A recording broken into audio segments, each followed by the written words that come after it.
Like the accelerator pedal in a car, faster, slower. You're welcome to try these out if you'd like to get to see Faster. what they feel like. Yeah. Much faster. There you go, full speed ahead. Yeah. Now e-brake it. Let's do a little drifting. So, brakes right here. Go ahead and we'll put the brakes on, we're pulling it towards you. Now when you use this control right here, this is called the train brake.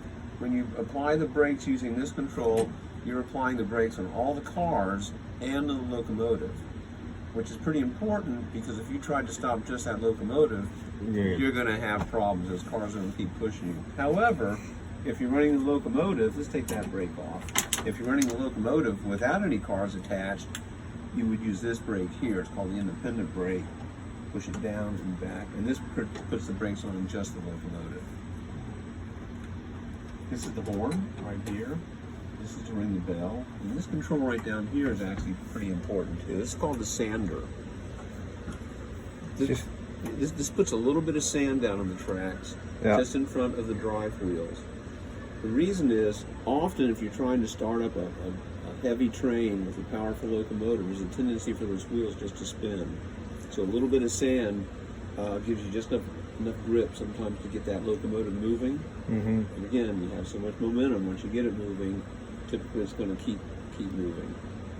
So sand is a very important part of making railroading work. And that part there is probably hard to get. Looks like a standard bolt to me. Well, you know, I think that was probably a replacement. That's a fabricated at some point item there? along the way. Yes. I don't think that was an original. But you know, I think it's kind of interesting because it shows you the kinds of things that railroads did. You know, when something breaks, well, they figure out how we don't have that part, but well, we'll figure out some way of doing it. So yeah, we think we can probably weld a bolt on there. Right. You know, so they did that kind of thing, and I think that's kind of interesting to point that out. So yeah, that's not what the sander control originally looked like. Yeah. So the pedal on the floor, that's called the dead man's pedal. That has to be held down all the time or the train doesn't go at all.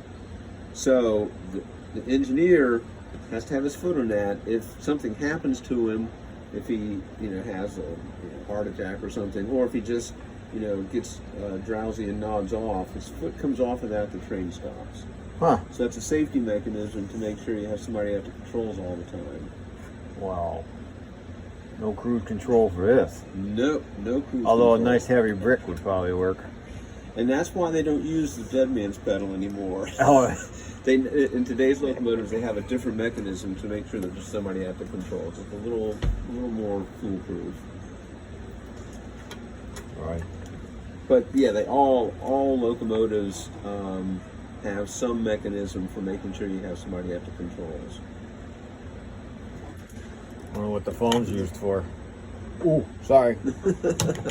Somebody's already on it. See? Yeah.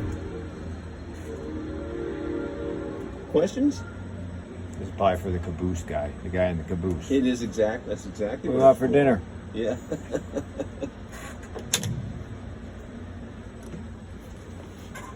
He's the one that's super interested. I knew nothing about trains until he was bored, so Okay. he's the one.